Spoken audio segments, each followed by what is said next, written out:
موضوع الدرس فی فضائل سورۃ الاخلاص تفسیر ابن کثیر. الحمد للہ رب العالمین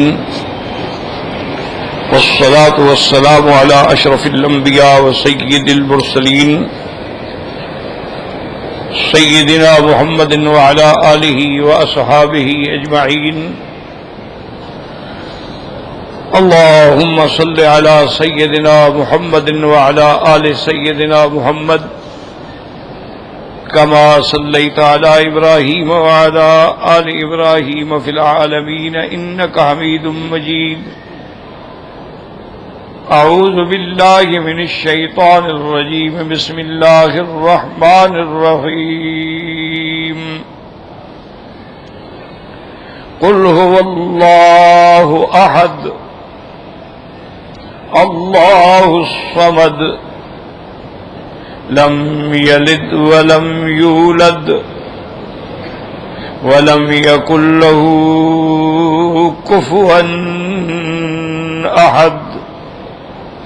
قال المؤلف والمفسر رحمه الله تعالى أدام النفع بعلومه وعلومكم في الدارين آمين إلى أن قال حدیث آخر فی الدعاء بما تضمنته من الاسماء. قال النسائی رحمہ اللہ تعالی عند تفسیرها حدثنا عبد الرحمن بن خالد قال حدثنا زید بن الحباب قال حدثني مالك بن مغول قال حدثنا عبد الله بن بريدة عن أبيه أنه دخل مع رسول الله صلى الله عليه وسلم المسجد فَإِذَا رَجُلٌ يُصَلِّي يَدْعُو يَقُولُ اللهم إني أسألك بأني أشهد أن لا إله إلا أنت الأحد الصمد الذي لم يلد ولم يولد ولم يكن له كفوا أحد. قال والذي نفسي بيده لقد سأله باسمه الأعظم الذي إذا سئل به أعطى وإذا دعي به أجاب. وقد أخرجه بقية أصحاب السنن من طريق مالك بن مغول عن عبد الله بن بريدة النبي به.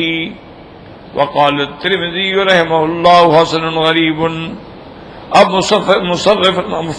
مفسر رحمت اللہ علیہ یہ بیان فرما رہے ہیں کہ دعاؤں میں اللہ تعالی کے اسماء کے ساتھ دعا کرنے کے کیا فضائل و برکات ہیں. مفسر رحمت اللہ علیہ فرماتی ہیں کہ امام نسائی رحمت اللہ علیہ نے اس سورت کی تفسیر کے موقع پر یہ روایت نقل فرمائی ہے. حضرت عبداللہ ابن بریدہ اپنے والد سے روایت کرتے ہیں. وہ کہتے ہیں کہ میں حضور صلی اللہ علیہ وسلم کے ساتھ تھا, مسجد میں داخل ہوئے. فَإِذَا رَجُلٌ يُصَلِّي وہاں ایک بندہ نماز پڑھ رہا تھا اور نماز پڑھتے ہوئے دعا مانگ رہا تھا. اللہم انی اسألک بانی اشہد ان لا الہ الا انت الاحد الصمد الذی لم یلد ولم یولد ولم یکن له کفوا احد. وہ انہی کلمات سے دعا مانگ رہا تھا. تو حضور پاک نے فرمایا والذی نفسی بیدہ, مجھے قسم ہے اپنے پروردگار کی جس کے قبضہ قدرت میں میری جان ہے. لقد سالہ باسمہ الاعظم, اس بندے نے اسم اعظم کے ساتھ دعا مانگی ہے. اور اسم اعظم کی شان یہ ہے کہ اس سے جو مانگا جائے ملتا ہے اور جب دعا کی جائے تو قبول ہوتی ہے. یہ اسم اعظم کی شان و برکات ہے. اس لیے میں نے کل بھی عرض کیا تھا کہ اللہ کے اسماء جو ہیں وہ مبارک بھی ہیں, عظمت والے بھی ہیں, شان والے بھی ہیں. اور خود اللہ نے ہمیں قرآن میں یہ حکم دیا ہے کہ میرے نام سے مجھ سے مانگو. للہ الاسماء الحسنی, میرے بڑے عظمت والے نام ہیں, فادعوہ بہا, انہی کے ساتھ مجھ سے مانگا کر. اب ان ناموں میں جو صحیح حدیث میں ثابت ہیں وہ 99. باقی علماء نے بڑی بڑی کتابیں لکھی ہیں، جیسے الاسنا فی اسماء اللہ الحسنی، انہوں نے 1000، بعض نے 3000، بعض نے 5000 نام بھی لکھے۔ لیکن جو بات صحیح حدیث سے ثابت ہے اس میں 99 اسماء ہے، اور ان 99 میں کوئی ایک اسم مبارک جو ہے وہ اسم اعظم ہے۔ اچھی طرح بات سمجھیں، اور یہ سنت اللہ ہے کہ جہاں بھی کوئی ایسی رحمت والی بات ہوتی ہے تو اللہ اس کو چھپا دیتے ہیں کہ بندے لگے رہیں۔ اگر اس کو کھول دیا جائے تو پھر تو باقی محنت کرنے کی ضرورت ہی نہیں ہے نا، آدمی ایک دعا کر کے اپنے کام سے فارغ ہو جائے گا۔ جیسے لیلۃ القدر ہے، بالکل یعنی اس کی عظمت قرآن میں ہے کہ لیلۃ القدر خیر من 1000 شہر، 1000 مہینے کی عبادت سے بہتر ہے۔ یہ نہیں کہ 1000 مہینے کے برابر ہے، جو لوگ کہتے ہیں غلط کہتے ہیں۔ خیر من 1000 شہر، 1000 مہینے کی عبادت سے بہتر ہے۔ لیکن وہ لیلۃ القدر کب ہوگی؟ تو یہ ایک راز ہے۔ اس لیے بعض علماء تو یہ بھی فرماتے ہیں کہ بھی سال میں کبھی ہو سکتی ہے، لیکن زیادہ اقوال مبارک جو ہے وہ یہی ہے کہ نہیں، وہ رمضان المبارک کے مہینے میں ہوتی ہے۔ اور اس میں بھی زیادہ جو قوی بات ہے وہ یہ ہے کہ میرے آقا نے رحمت دو عالم صلی اللہ علیہ وسلم فرما دیا کہ تحروا فی العشر الاواخر، رمضان کے آخری 10 دنوں میں تلاش کرو۔ تو یعنی اب مختصر ہو گیا، 1 سال سے ہم رمضان میں آگے، رمضان میں بھی اب آخری عشرے میں آگے۔ پھر اس کو حضور پاک نے اور بھی معین فرما دیا کہ عشر الاواخر میں بھی جو طاق آتے ہیں نا، جیسے 21 ہے، 23 ہے، 25 ہے، 27 ہے، 29 ہے، اس میں تلاش کرو۔ تو اب مقصد کیا ہے کہ بندہ پورا رمضان محنت سے لگا رہے اور عشر الاواخر میں آ کے اپنی عبادت اور زیادہ بڑھا دے۔ تلاوت قرآن ہے، رات کا جاگنا ہے، تو لازماً مقصد یہ ہے کہ اس کو چاہے معلوم نہ ہو سکے لیکن لیلۃ القدر تو اس کو مل جائے گی نا، جب وہ پورا مہینہ عبادت کرے گا۔ اللہ والوں کو تو پتہ بھی لگ جاتا ہے، وہ علامات پا لیتے ہیں۔ اسی لیے بی بی عائشہ صدیقہ رضی اللہ تعالی عنہا نے عرض کیا تھا کہ یا رسول اللہ صلی اللہ علیہ وسلم، اگر لیلۃ القدر مجھے مل جائے تو میں کیا دعا مانگوں؟ تو آپ نے فرمایا کہ فصل اللہ العفو والعافیہ، اللہ سے یہی دعا مانگنا، اللہم انی اسألک العفو والعافیہ، اللہ معافی بھی عطا فرما اور عافیت بھی عطا فرما، تو باقی کیا نعمت رہ گئی؟ تو اس کا مطلب ہے کہ بی بی عائشہ جو کہہ رہی اگر مل جائے، مانا ہے پتہ لگ جاتا ہے، ورنہ دعا پوچھنے کی کیا ضرورت تھی؟ تو بہت سارے علماء نے اس کی علامات بھی لکھی ہیں کہ لیلۃ القدر کی ایک رات جو ہوتی ہے نا، ایک تو معتدل رات ہوگی، نہ بہت سردی نہ گرمی، اور یہ بھی علامات میں ہیں کہ آسمان پہ ستارے اس رات میں زیادہ روشن ہوتے ہیں، اور یہ بھی علماء اور اولیاء اللہ نے لکھا ہے کہ اس رات میں کتے نہیں بھونکتے، اور یہ بھی اللہ والوں نے، علماء نے، اولیاء اللہ نے اپنے تجربات سے لکھا ہے کہ اس رات عبادت کرنے میں دل لگتا ہے، دل میں شوق آتا ہے۔ دیکھو نا، کبھی آپ دعا مانگ رہے ہوتے ہیں، دل کرتا ہے یار اور بھی مانگوں، اور بھی مانگوں، اور بھی مانگوں، اور لمبا کروں، اور لمبا۔ کبھی دعا مانگ رہے کہ بس چلو یار کافی ہے، بس ٹھیک ہے، دل نہیں لگ رہا، تو اس میں دل لگتا ہے، چونکہ ملائکہ کا نزول ہوتا ہے، اور جب ملائکہ اتریں گے تو لازمی بات ہے اللہ کی سکینہ اترے گی، رحمت اترے گی، اس کے اثرات ہوں گے۔ اور اسی طرح اس کی سب سے بڑی علامت جو ہے وہ یہ ہے کہ جس رات لیلۃ القدر ہوگی اس کے اگلی صبح جب سورج نکلے گا تو سورج بے نور ہوگا، اس کی روشنی میں طاقت نہیں ہوگی، کچھ دیر کے بعد جا کے طاقت آئے گی۔ تو بہرحال یہ علامات ہیں، لیکن یہ ہے کہ سورج جو تب دیکھیں گے نا جب رات گزر گئی۔ تو اس لیے بہتر کیا ہوا کہ ہم پورا رمضان المبارک میں، اچھا اور زیادہ بھی نہ کرو نا، یہ بھی حدیث میں ہے کہ اگر کوئی آدمی عشاء کی نماز بھی جماعت کے ساتھ پڑھتا ہے اور فجر کی نماز بھی جماعت کے ساتھ پڑھتا ہے اور تراویح بھی جماعت کے ساتھ پڑھتا ہے، فقط اخذ حظا، تو اللہ نے اس کو بہت بڑا حصہ دے دیا لیلۃ القدر کا، چاہے وہ ساری رات نہیں جاگا لیکن اس نے جماعت عشاء کے ساتھ پڑھی اور فجر بھی جماعت کے ساتھ پڑھی اور تراویح بھی پڑھی، تو الحمدللہ اس کو حصہ تو مل گیا۔ تو اس لیے میرے کہنے کا مقصد یہ تھا کہ اللہ نے اس کو چھپا دیا کہ بندے محنت کریں، ہمت کریں، کوشش کریں، لگے رہیں۔ جیسے جمعہ کے دن میں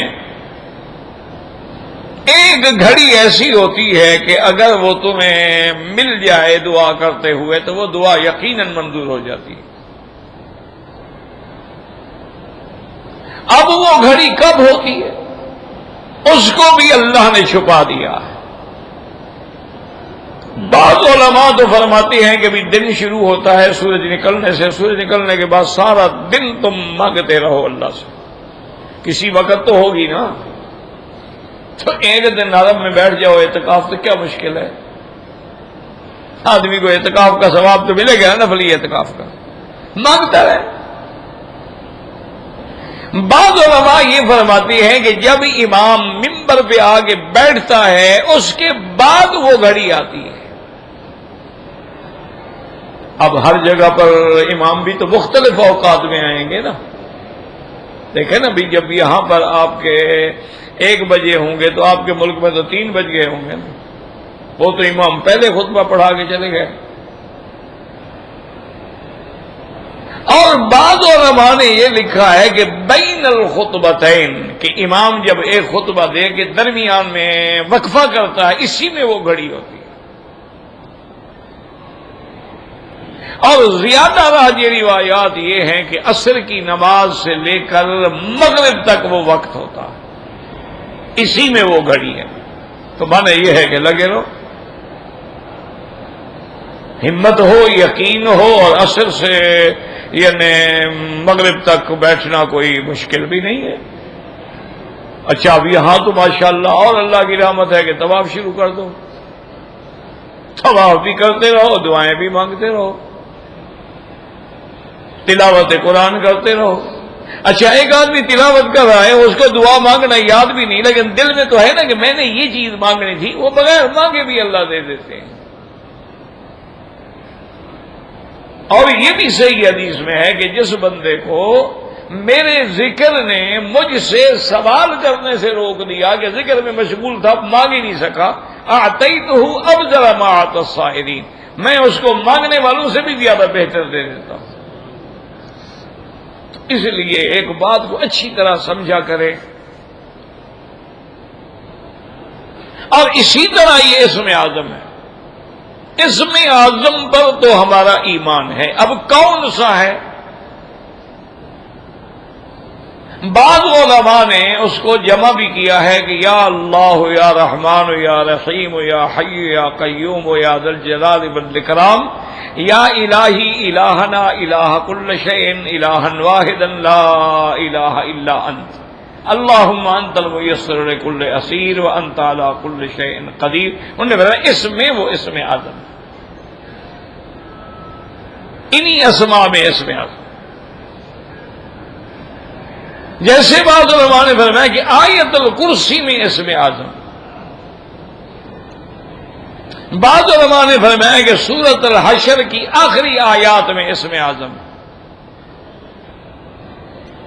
اور بعض اولیاء اللہ فرماتے ہیں کہ تم جب بھی دعا مانگو پہلے درود شریف پڑھو، اللہ کی حمد و ثنا بیان کرو، اس کے بعد جو 99 اسماء ہیں نا ان ساری اسماء کو ایک دفعہ پڑھ لو، ساری اسما جی ہیں، یا اللہ یا اللہ یا رحمان یا رحیم یا ذی الجلال والاکرام یا کریم یا رحیم یا وہیم، یعنی سب پڑھ لو۔ جب 99 اسما ختم ہو جائیں پھر درود شریف پڑھ، پھر دعا مانگو۔ تو اس میں لازم اسم اعظم تو ہے نا، ان 99 میں کوئی ہے۔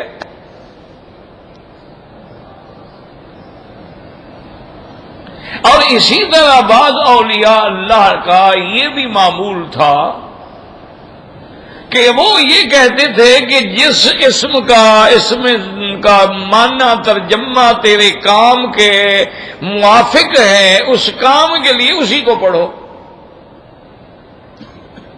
کیا معنی؟ مقصد یہ ہے کہ جیسے میاں بیوی میں اتفاق نہیں، بیوی کو محبت نہیں یا خامد کو محبت نہیں، مقصد ہے۔ تو اب اللہ کے نام جو ہیں اس میں یا لطیف ہو یا ودود، تو اس میں وہ معنی پایا جاتا ہے توادد کا، تحابب کا۔ تو ان ناموں کے ساتھ جب وہ زیادہ کثرت سے دعا کرے گا تو اس کا یہ مسئلہ حل ہو جائے۔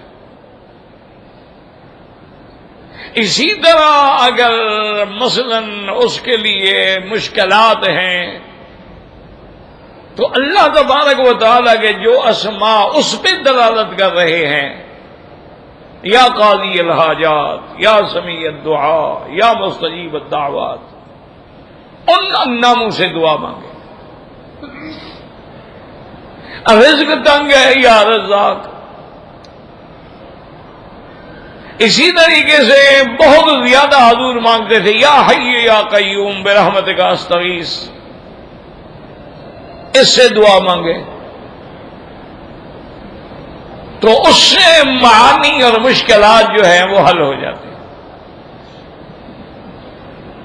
ایک ہمارے استاد تھے، اب تو فوت ہو گئے، اللہ ان کی قبر میں رحمت فرمائے، تو ہم چھوٹی کتابیں پڑھتے تھے، بہت اللہ والے تھے اور بہت بڑے عالم تھے، ہر فن کا ماشاءاللہ بادشاہ تھا۔ ایسے لوگ کم ہوتے ہیں دنیا میں۔ اب بعض حدیث پڑھانے والے ہیں ماشاءاللہ، بڑی بات ہے، لیکن وہ تفسیر سے واقف نہیں ہوتے۔ تخصص ہو جاتا ہے نا آدمی کا، تفسیر میں ذوق ہے، وہ حدیث میں زیادہ ذوق نہیں ہوتا، فقہ میں زیادہ ذوق نہیں ہوتا، اصول میں نہیں ہوتا، معانی میں نہیں ہوتا، بلاغہ میں نہیں ہوتا، نحو میں نہیں ہوتا، صرف میں نہیں ہوتا، قواعد میں نہیں ہوتا۔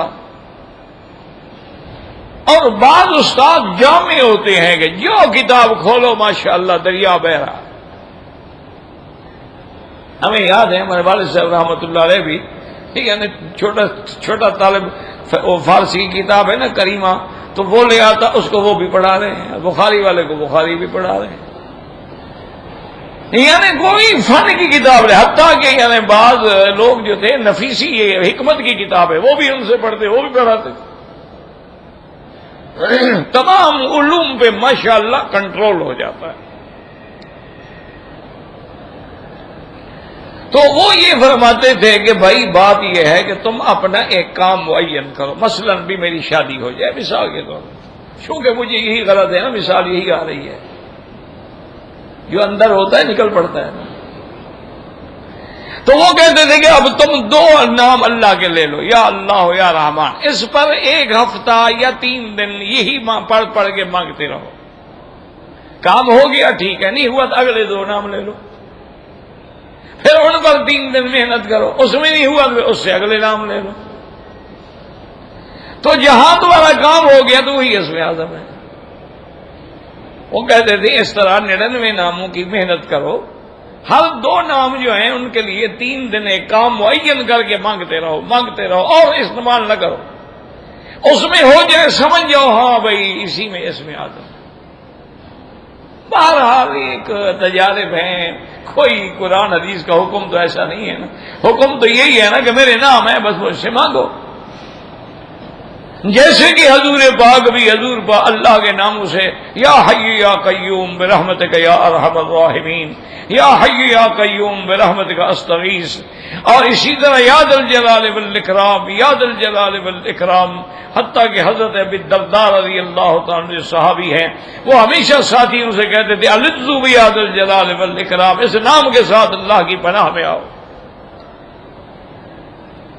اسی طرح استغفر اللہ الذی لا الہ الا هو الحی القیوم واتوب، اب اس میں کتنے نام آ گئے، اللہ بھی آ گیا، لا الہ بھی آ گیا، الحی القیوم بھی آ گیا۔ تو اس لیے بہرحال تو اس بندے نے جب یہ دعا مانگی نا کہ اللہم انی اسألک بانک انت اللہ لا الہ الا انت الاحد الصمد الذی لم یلد ولم یولد ولم یکن لہ کفوا احد، تو حضور نے قسم کھائی کہ والذی نفسی بیدہ، جس کے قبضہ قدرت میں میری جان ہے، اس نے اسم اعظم سے دعا مانگی۔ اس کا معنی یہ ہے کہ کسی کے اندر اسم اعظم ہے۔ اچھا، بعض علماء نے اس میں بڑی اصل میں یہ بہت بڑا علم ہے نا، اسماء و صفات کا بہت بڑا علم ہے۔ صرف اسم ذات جو ہے نا اللہ، اس پہ ہمارے وہ مہربان بھی تھے اور بڑے بہت شفقت فرماتے تھے حضرت محمد موسیٰ روحانی بازی رحمۃ اللہ علیہ، شیخ الحدیث تھے جامعہ شرفیہ لاہور میں۔ تو انہوں نے صرف اسی اسم ذات اللہ پہ جو کتاب لکھی ہے 600 صفحے کی کتاب ہے، صرف لفظ اللہ بس۔ بہت بڑے آدمی تھے، اللہ ان کی قبر پہ کروڑوں رحمتیں فرمائے، تو اور بڑے شفیق تھے اور بڑی محبت فرماتے تھے، عجیب عجیب انسان تھے، اللہ نے علم سے نوازا تھا۔ اچھا، ان کی ہر فن پہ کتاب ہے، ہر فن پہ انہوں نے کتاب لکھی ہے، تفسیر پہ بھی لکھی ہے، حدیث پہ بھی لکھی، فقہ پہ لکھی، نحو پہ لکھی، فلکیات میں بھی لکھی ہے، فلکیات کا بھی علم کا وہ بادشاہ آدمی تھا۔ تو بہرحال میں نے سنا ہے، دیکھا تو نہیں، لیکن اچھے لوگوں نے بتایا ہے کہ جب ان کی موت ہوئی تو ان کی قبر مبارک سے بھی خوشبو آ رہی تھی، عاشق رسول اللہ صلی اللہ علیہ وسلم۔ تو پھر کیوں نہ آئے بھئی، جس کو حضور سے محبت ہوگی تو رنگ تو لگے گا، رنگ تو لگے گا نہیں، ہمیں سب کچھ ملا تو حضور کی وجہ سے ہے نا، ورنہ ہمیں توحید کا پتہ تھا، ہمیں پتہ تھا نماز کیا ہوتی ہے، روزہ کیا ہوتا ہے، دین کیا ہوتا ہے، اسلام کیا ہے، ایمان کیا ہے، کس نے سکھلایا ہے؟ حضور محمد مصطفیٰ نے۔ وہ ہمارے ایک بزرگ تھے، وہ ماشاءاللہ ایک جملہ کہتے تھے، بڑا عجیب جملہ تھا، وہ کہتے تھے کہ سب کچھ خدا سے ملتا ہے، سب کچھ خدا سے ملتا ہے، لیکن خدا محمد مصطفیٰ سے ملتا ہے۔ اس تک کیسے پہنچو گے؟ وہ تو حضور ہی بتائیں گے نا، کہ اللہ کا قرب کیسے حاصل ہوگا، وہ تو حضور بتائیں گے۔ تمام عبادات کیسے ادا ہوں گی، حضور بتائیں گے، حتیٰ کہ وضو کرنے کا طریقہ بھی حضور ہی بتائیں گے، مسح کرنے کا طریقہ بھی حضور ہی بتائیں گے، قربانی کا جانور ذبح کرنے کا طریقہ بھی حضور ہی بتائیں گے نا، اور یہ بھی حضور بتلائیں گے نا کون سے جانور ہیں جن میں ذبح ہے اور کون سے جانور ہیں جن میں نہر ہے، اور یہ بھی ہمیں حضور ہی بتائیں گے نا کہ ذبح اختیاری کیا ہے اور ذبح اضطراری کیا ہے، ورنہ ہمیں کیا پتا؟ بھئی اختیاری تو ہم باقاعدہ شریف رہیں گے نا۔ اب ایک مثلا گائے اونٹ ہے، کنویں میں گر گیا اور کنویں میں یوں گرا ہوا، اس کی گردن نیچے ہے، باقی بدن اوپر، اس کو کیسے ذبح کریں؟ اس کی گردن پر تو چھری ہم چلا ہی نہیں سکتے، وہ تو یوں پڑا ہوا ہے نا۔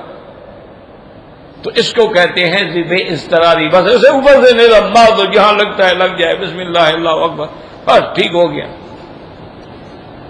کیوں؟ حل کوئی نہیں ہے۔ تو یہ تو نہیں نا کہ ہم جانور کو حرام کر دیں، تو اسلام نے راستہ دیا ہے۔ تو اس لیے علماء نے لکھا کہ ذبح اختیاری کیا ہے اور ذبح اضطراری کیا ہے۔ اسی طرح یہ ہے کہ ہم نے شکاری کتا چھوڑا ہے شکار ہرن کو پکڑنے کے لیے، تو اب ہم کیسے معلوم کریں؟ وہ بھی حضور نے بتا دیا کہ اگر وہ پکڑ کے جانور کو بیٹھ جائے اور خود نہ کھائے تو مانا ہے سیکھا ہوا ہے، اس نے تیرے لیے پکڑا ہے، اور اگر خود کھانا شروع کر دے پھر اس نے تیرے لیے نہیں پکڑا، پھر نہ کھانا اس جانور کو۔ یعنی یہ بھی بتلا دیا کہ کلاب معلمہ جو ہے اس کے کیا شرائط۔ اچھا، اگر ہم نے اپنا شکار پہ کتا چھوڑا جب موقع پہ پہنچے شکار مر گیا، دوسرا کتا بھی ہے تو اب نہ کھاؤ، کیوں پتہ نہیں دوسرا کتے نے مارا ہے ہمارے کتے نے مارا ہے، ہم ساتھ تو تھے نہیں۔ یعنی کتنی باریکیاں ہیں دین میں، اور ہر بات میرے مدی نے سمجھائی ہے کہ کنگھی دینی ہے تو دائیں ہاتھ سے دو، سرما پہننا ہے تو دائیں آنکھ میں پہنو، اور آپ نے اگر قمیض پہننا ہے تو کیا کہو، الحمدللہ الذی کسانی وَأَتَجَمَّلُ بِهَا فِي حَيَاتِي، تو جب تک وہ کپڑا تیرے بدن پہ رہے گا اللہ تجھے اجر بھی دیں گے اس کا۔ اس لیے ہمیشہ یاد رکھیں کہ ہمارا ایمان ہے، اور اسماء اللہ الحسنہ سے جب تمہیں کوئی مشکل ہو اللہ کے نام سے مانگو۔ ہاں، جو دوسری بات بتا رہا تھا یہ تھا کہ بعض علماء یہ فرماتے ہیں کہ ہر بندے کے لیے جو اس کے دل سے نکلتا ہے اور جس پہ اس کا عقیدہ بن جاتا ہے وہی اس کے لیے اسم اعظم ہو جاتا ہے۔ لیکن زیادہ راجح قول جو ہے وہ یہی ہے کہ جیسے اس حدیث میں ہے یا لا الہ الا انت سبحانک انی کنت من الظالمین، اس میں بھی حدیث ہے کہ اسم اعظم ہے الذی اذا دعی بہ اجاب۔ اللہ اکبر اللہ اکبر۔ حدیث آخر فی قراءۃ 10 مرات بعد المکتوبۃ، اب یہ حدیث مبارک یہ بتاتی ہے کہ ہر نماز فرض کے بعد 10 دفعہ پڑھنا۔ قال الحافظ ابو یعلا الموصلی حدثنا عبد الاعلی قال حدثنا بشر بن منصور عن عمر بن شیبان عن ابی شداد عن جابر بن عبد اللہ رضی اللہ عنہ قال قال رسول اللہ صلی اللہ علیہ وسلم ثلاث من جاء بهن مع الایمان دخل من ای ابواب الجنة شاء وزوج من الحور العین حیث شاء من عفا عن قاتله وادى دينا خفيا وقرأ في دبر كل صلاة مكتوبة 10 مرات قل هو الله أحد قال فقال ابو بکر او احداہن یا رسول اللہ قال او احداہن۔ اس حدیث کو سمجھیں کہ حضرت جابر ابن عبداللہ رضی اللہ تعالی عنہ فرماتے ہیں کہ حضور پاک نے فرمایا کہ ایمان بھی ہو، چونکہ ایمان اصل چیز ہے، ایمان نہ ہو تو پھر دعاؤں کا کیا فائدہ، ایمان بھی ہو اور یہ 3 چیزیں کوئی بندہ ان پہ عمل کر لے تو جنت کے 8 دروازوں میں سے جس دروازے سے چاہے داخل ہو جائے، اور اس کو حور العین سے بھی اس کی شادی ہوگی جو چاہے۔ پہلی چیز کیا ہے، من عفا عن قاتلہ، جو اپنے قاتل کو معاف کر دے۔ کسی آدمی نے یعنی کوشش کی قتل کی، یہ بچ گیا تو معاف کر دیا۔ وَأَدَّى دَيْنًا خَفِيًّا، اور اس پر جو قرض ہے اور اس کسی کو پتہ بھی نہیں ہے وہ بھی ادا کرے۔ بعض اوقات یہ ہوتا ہے نا کہ آپ نے ایک آدمی کا قرضہ دینا ہے، وہ فوت ہو گیا، اس نے تو اپنی اولاد کو بتایا نہیں، نہ کوئی کاپی لکھی نہ کہیں لکھا، اب صرف تمہیں پتہ ہے یا اللہ کو پتہ ہے، تو تم نے جا کے وہ ادا کیا۔ دوسری بات یہ ہو گئی، ایک قاتل کو معاف کرے اور ادا کرے قرضہ، اور ہر فرض نماز کے بعد 10 مرتبہ سورۃ الاخلاص پڑھے تو وہ جنت کے 8 دروازوں میں سے جس سے چاہے جنت میں داخل ہو جائے۔ تو صحابی فرماتے ہیں کہ میں نے عرض کیا کہ او احداہن یا رسول اللہ، کہ اگر کوئی ان 3 میں سے ایک چیز پہ عمل کر سکا، کیوں ہر آدمی کو تو کوئی قتل نہیں کرتا کہ وہ معاف کرے، یہ تو اس کو موقع ہی نہیں ملا، صرف ایک چیز پہ عمل کر سکا، میں ایک پہ بھی عمل کر سکا تب بھی اللہ اس کو جنت کے 8 دروازوں میں سے جس سے چاہے گا داخل کرے، کیونکہ جنت جو ہے یاد رکھیں جہنم کے 7 دروازے ہیں اور جنت کے 8 دروازے۔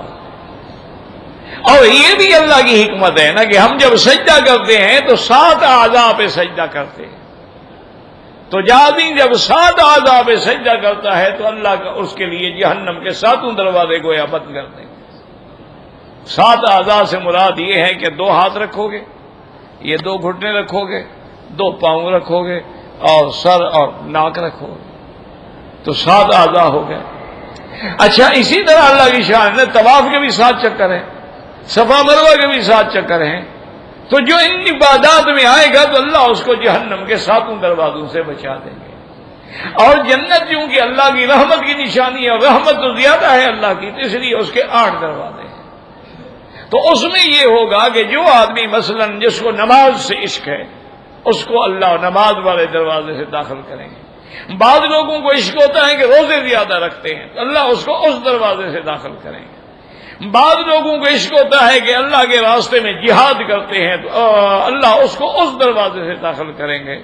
تو ایک دن سیدنا ابی بکر صدیق رضی اللہ تعالی عنہ نے حضور کی خدمت میں عرض کیا کہ یا رسول اللہ، کوئی ایسا بندہ بھی ہوگا قیامت میں جس کو ہر دروازے سے پکارا جائے کہ جی آؤ میرے اندر سے داخل ہو جاؤ، کہ نہیں میرے اندر سے نکلو؟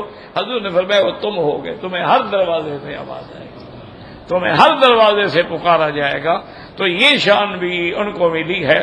تو اس لیے حضور نے فرمایا کہ جو آدمی 10 مرتبہ سورۃ الاخلاص جو ہے وہ پڑھ لے نماز کے بعد، تو اللہ تبارک و تعالی پھر اس کو اتنی بڑی نعمت سے نوازیں گے کہ جس دروازے سے چاہے، جس حور سے چاہے، اور اس کے بعد اللہ تبارک و تعالی اس کے لیے نعمتیں ہی نعمتیں عطا فرما دیں گے۔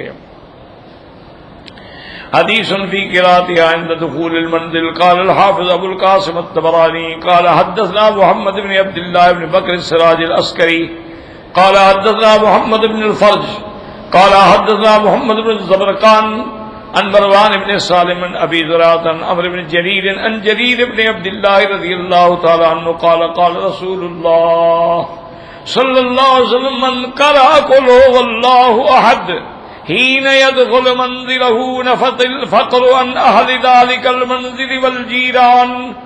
اسناده ضعیف۔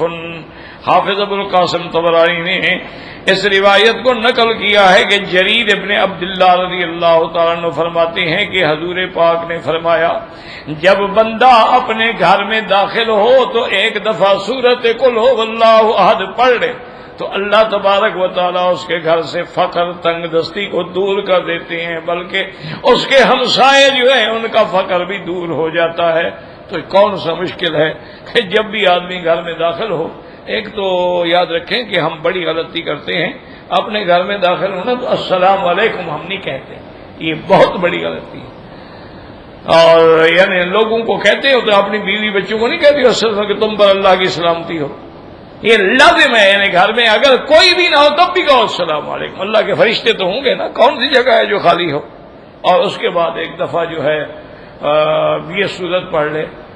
اور اسی طرح بعد نے فرمایا ہے کہ اللہ پہلے کہو السلام علیکم والسلام علی رسول اللہ، حضور پر بھی سلام بھیجو، اور پھر اس کے بعد یہ سورت ایک دفعہ پڑھ لو، قل هو اللہ احد اللہ الصمد لم یلد ولم یولد ولم یکن له کفوا احد۔ تو اللہ اس کے رزق و مال میں اتنی برکت دے دیتے ہیں کہ پھر وہ کسی کا محتاج نہیں رہتا۔ یقین بھی ہو، جب گھر میں جاؤ، دکان میں جاؤ، جس میں داخل ہو تو ایک دفعہ پڑھ لو، کون سا مشکل کیا ہے، یعنی زیادہ سے زیادہ 1 منٹ بھی نہیں لگتا ہے، 1 منٹ بھی نہیں لگتا۔ آپ دیکھیں نا، مزدوری کرتے ہیں تنخواہ کے لیے اور کیا مل جائے گا، 2000 2500 3000، 8 گھنٹے دھوپ میں کھڑے ہیں، سورج ہے، پسینہ ہے، برا حال ہے، لیکن کھڑے ہیں جی، کیوں؟ وہ پیسے ملنے ہیں۔ تو اللہ کو منانے کے لیے 1 منٹ بھی نہیں کھڑے ہو سکتے کہ اللہ تعالیٰ سے مانگیں کہ اللہ تبارک و تعالیٰ بغیر مشقت کے رزق عطا فرما دے۔ لیکن بات یہ ہے کہ یقین کامل ہو، اصل بات یہ ہے، اور غرض دنیا نہ ہو، غرض یہ ہو کہ اللہ کسی کا محتاج نہ کرے، یہ ہمیشہ یاد رکھے۔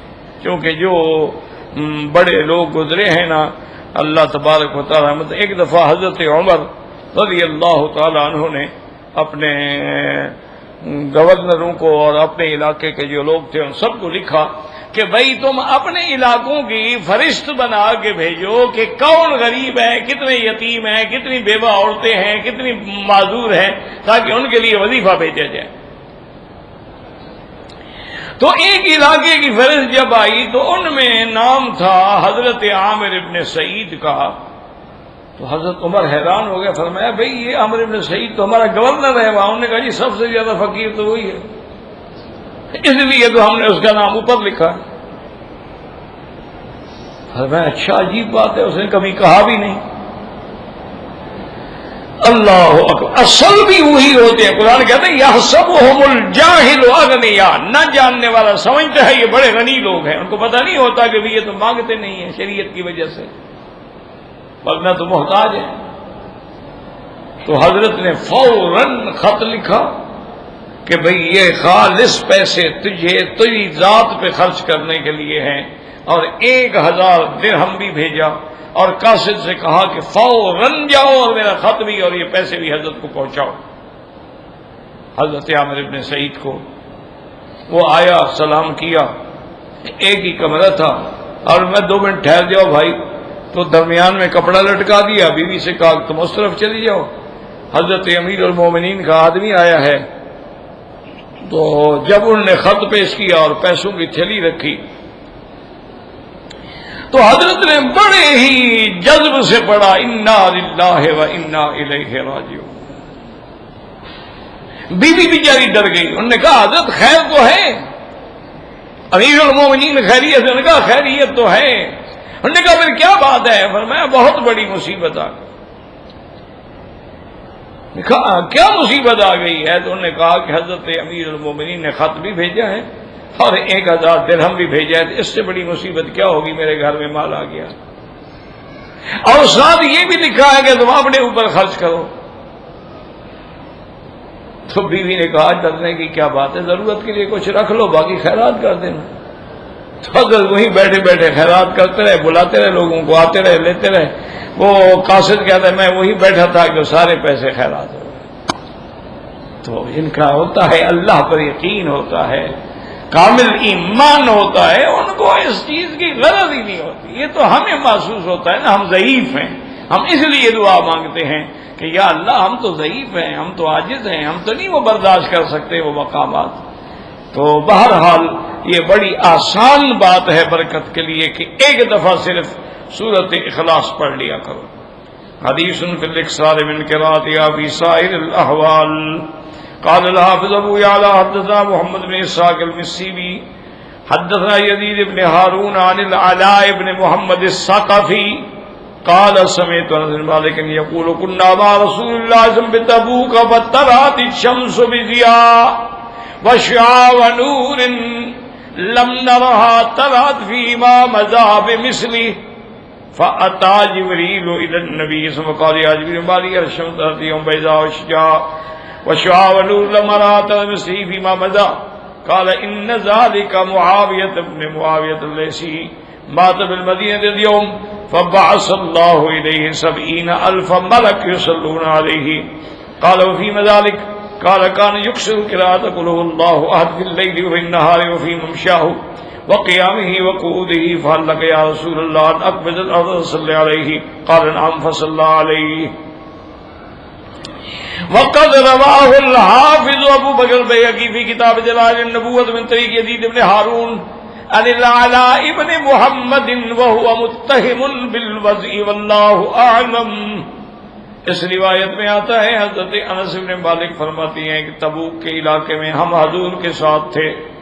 سورج جب نکلا تو اس کی جو روشنی تھی ایسی روشنی پہلے ہم نے کبھی نہیں دیکھی سورج کی، بے انتہا شعاع، بے انتہا نور. اس کے بعد فرماتی ہے کہ حضرت جبریل علیہ السلام آئے تو حضور پاک نے فرمایا کہ جبریل مالی ارا، آج جو سورج نکلا ہے تو اس کی جو روشنی ہے اور جو نور ہے ایسا تو پہلے کبھی نہیں ہوا، بات کیا ہے؟ انہوں نے فرمایا کہ معاویت اپنے معاویت اللیثی ایک شخص ہے، اللہ والا ہے، مدینہ منورہ میں اس کی آج وفات ہو گئی ہے. اللہ پاک نے 70,000 فرشتہ بھیجا ہے اس پہ نماز پڑھنے کے لیے. حضور پاک نے فرمایا کہ اس کو یہ شرف کیوں ملا ہے؟ انہوں نے کہا اس کی وجہ یہ ہے کہ وہ ہمیشہ قل هو اللہ احد یہ سورت پڑھتے تھے، دن میں بھی رات میں بھی، چلتے ہوئے بھی بیٹھے ہوئے بھی، ہر مجلس میں ہر وقت یہ سورت پڑھا کرتے تھے. اور اس کے بعد جبریل نے کہا کہ یا رسول اللہ اگر آپ چاہیں تو میں ابھی زمین کو ملا دیتا ہوں تاکہ آپ بھی مدینہ پہنچ کے اس پہ نماز پڑھ لیں. آپ نے فرمایا کہ ہاں. پھر آپ نے بھی نماز پڑھی. لیکن حافظ ابو بکر نے یہ روایت جو نقل کی ہے نا، اس میں ایک شخص ہے علاء ابن محمد. علاء ابن محمد ایک راوی ہے، وہ متہم بالوضع ہے، وہ جھوٹی روایتیں بنایا کرتا تھا. تو اس لیے یہ روایت کوئی صحیح نہیں ہے، کیونکہ اس کے اندر ایک ایسا آدمی آ گیا نا جو جھوٹی حدیثیں بناتا ہے. تو یہ جو ہے نا، یاد رکھیں، یہ ہوتا ہے وہ شدید ضعف کہ اس میں ایسا راوی ہے جو متہم بالوضع ہے. تو اس لیے بہرحال اس علماء نقل تو فرما دیتے ہیں، لیکن اس کے اندر جو بات ہے وہ بھی بتا دیتے ہیں کہ بھی یہ روایت جو ہے اس میں ایک راوی جو ہے وہ متہم بالوضع ہے، اس کو عادت ہے جھوٹی روایتیں بنانے کی. طریق اخرى قال ابو يعلى حدثنا محمد بن ابراهيم الشامي ابو عبد الله حدثنا عثمان بن الهيثم مؤذن مسجد الجامع بالبصرة عندي ان محمود ابي عبد الله عطاء ابن ابي ميمونة ان انس قال نزل جبريل قال بعد موعظة الليثي فتحب ان تصلي عليه قال نعم فضرب جناحي الارض فلم تبقى شجرة ولا كلمة الا تزعزعت فرف سريره فنظر إليه فكبر عليه وخلفه صفان الملائكة في كل صف 70,000 ملك. فقال النبي صلى الله عليه وسلم بما نال هذه المنزلة من الله تعالى قال بحبه قل هو الله أحد وفي قراءته يا ذاهبا وجائعا وقائما وقائدا وعلى كل حال. ورواه البيهقي من رواية عثمان بن الهيثم المؤذن وهو بن عطاء بن ابي ميمونة انس فذكروا هذا والصواب. ومحبوب بن هلال قال ابو حاتم الرازي ليس بالمشهور وقد روي هذا من طرق آخر تركناها اختصارا كلها ضعيفة. اب اس روایت میں بھی آیا ہے کہ حضور کے پاس حضرت جبریل علیہ السلام آئے کہ معاویہ بن معاویہ فوت ہو گئے ہیں، اگر آپ جنازہ پڑھنا چاہتے ہیں. ہم نے بتایا کہ ہاں. تو انہوں نے اپنا پر مارا تو کوئی درخت کوئی ٹیلا کوئی ایسا نہیں تھا کہ وہ نہ ہل گیا ہو، اور پھر اس کی جو سریر تھی جس کے اوپر اس کی ناش رکھی تھی وہ سامنے آ گئی. فکبر علیہ وخلفہ صفان من الملائکہ. آپ نے بھی جنازہ پڑھا اور 2 صفیں جو تھی ملائکہ کی تھی، ہر صف کے اندر 70,000 فرشتہ تھا. فقال النبی صلی اللہ علیہ وسلم بنا هذه المنزل من الله تعالی قال بحبه قل هو الله احد. حضور نے فرمایا کہ جبریل اس کو یہ مرتبہ کیوں ملا؟ تو انہوں نے کہا کہ اس کو سورۃ اخلاص قل هو الله احد سے محبت تھی. یہ ہمیشہ پڑھتے تھے، جاتے ہوئے بھی، آتے ہوئے بھی، کھڑے ہوئے بھی، بیٹھے ہوئے بھی، ہر حال میں. اس لیے اللہ تبارک و تعالی نے ان کو یہ مقام اور یہ شرف جو ہے عطا فرمایا ہے. واللہ اعلم.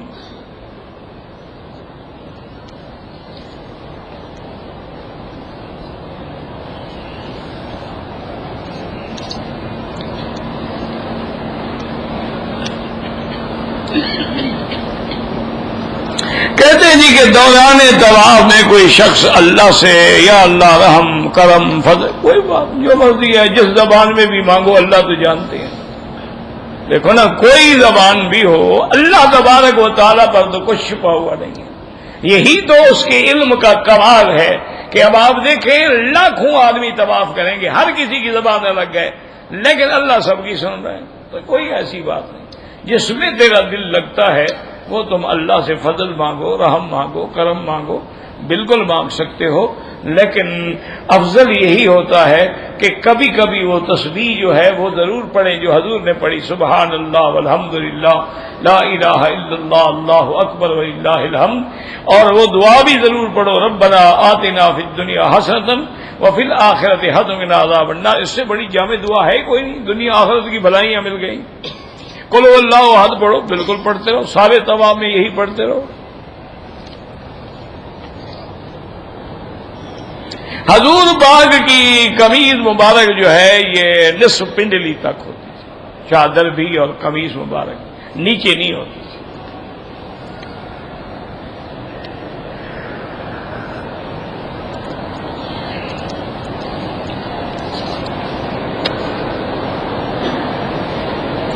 کہتے ہیں جی کہ کسی خاوند نے اپنی بیوی کو حالت حیض میں اگر طلاق دے، میرا بھائی اسی لیے جواز میں اور نفاذ میں فرق ہوتا ہے. مسئلہ سمجھیے. بعض اوقات چیز جائز نہیں ہوتی لیکن نافذ ہو جائے گی. حیض میں طلاق دینا جائز نہیں ہے، گناہ ہے، لیکن اگر دے گا تو طلاق ہو جائے گا. حمل کی حالت میں طلاق دینا جائز نہیں ہے، لیکن اگر خاوند نے طلاق دے دی ہے طلاق ہو جائے.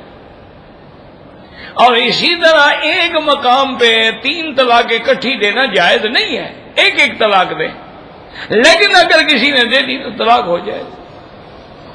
اسی لیے علماء فرماتے ہیں کہ نفاذ الگ چیز ہے، جواز الگ چیز ہے.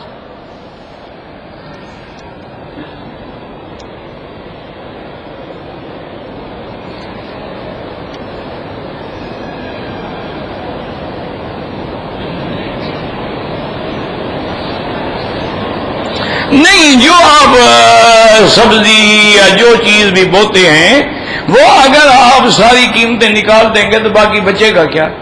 پھر عشر کس بات کا دیں گے آپ؟ اس پورے سے عشر دینا ہوتا ہے. جو چیز زمین سے برابر ہے وہ عشر تمہارے دل میں ہے.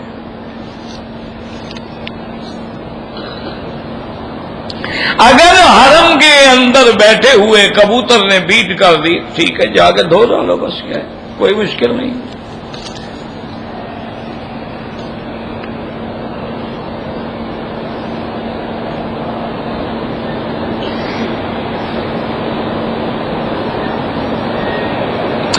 اگر ہم کبھی کبھی اپنی ساتھیوں کے ساتھ مل کے جماعت کرتے ہیں نماز کے لیے کمرے کے اندر، کمرے میں زیادہ جگہ نہیں، تو اگر امام صرف ایک قدم ہم سے آگے ہو، باقی ہم تھوڑا پیچھے ہو، نماز ہو جائے گی، کوئی مسئلہ نہیں.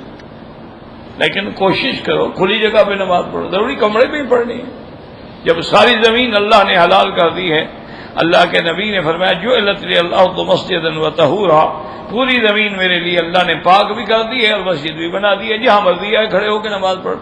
تم ذرا کھلی جگہ پہ نکل کے پڑھو، ویسے نماز ہو جائے گی.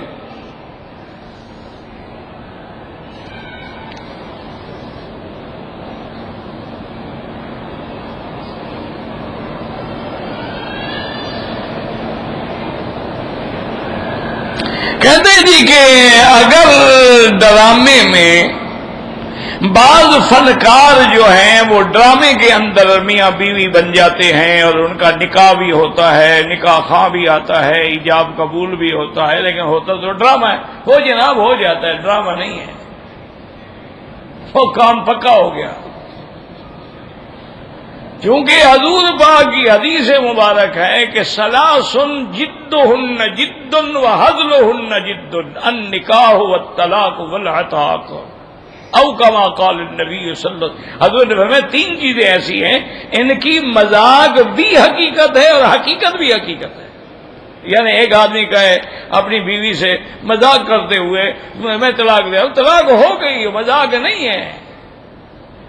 اسی طرح اگر آدمی نے کہا کہ جی میں اپنی لڑکی کا جی آپ سے نکاح کر رہا، آپ نے کہا میں نے قبول کیا، نکاح ہو گیا، وہ کہہ نہیں میں تو یار ڈرامہ کر رہا تھا، مذاق کر رہا تھا، میں کہاں تمہیں لڑکی دیتا ہوں.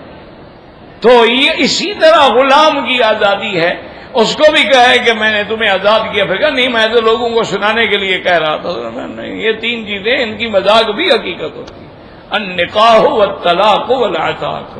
اس میں بالکل بے وقوفی نہ کیا کریں. جیسے اچھا بعض اوقات یہ بھی ہوتا ہے کہ ہوتے ہی وہ میاں بیوی ہیں ڈرامے میں اور وہ طلاق دیتا ہے، وہ تو طلاق ہو گئی. انا للہ و انا الیہ راجعون.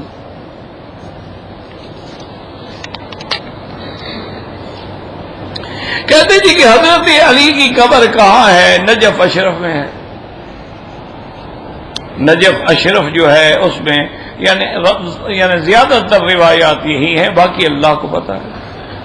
حضرت علی رضی اللہ تعالی عنہ کا جنازہ مبارک مجھے یاد نہیں ہے کہ کس نے پڑھا ہے، بہرحال صحابہ نے پڑھا ہے.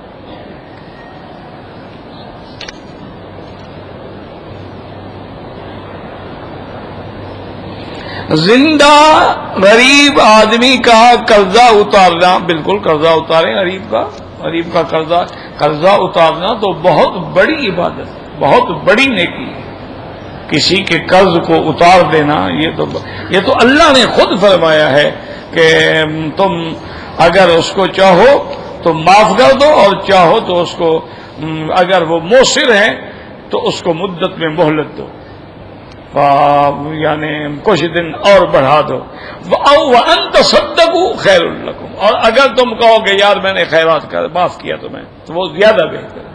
تو بہرحال کسی کا قرضہ اتارنا یا اپنا قرضہ دینا یہ بہت بڑی چیز ہے، اور اس کا فکر بھی کرو، کیونکہ انسان کو کوئی پتہ نہیں ہوتا.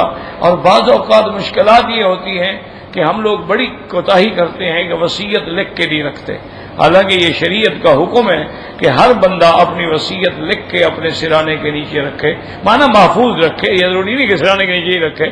تو اس میں ساری تفصیل لکھے، میں نے کس سے کیا لینا ہے، کیا دینا ہے، کتنا قرضہ ہے، کتنا قرضہ لینا ہے، کتنا دینا ہے، کہاں کہاں میرا کاروبار ہے، کہاں کس کس بینک میں میرا اکاؤنٹ ہے، اس کا کیا ذریعہ کار ہے، ساری تفصیل لکھ دے، تاکہ خدا نہ خواستہ اگر کبھی ایسے حال ہو جائے تو کتنا نقصان ہو جاتا ہے. بندے کو پتہ ہی نہیں ہوتا کہ میرے باپ پہ کتنا قرضہ ہے، وہ کیسے ادا کرے، اس کو پتہ ہی نہیں.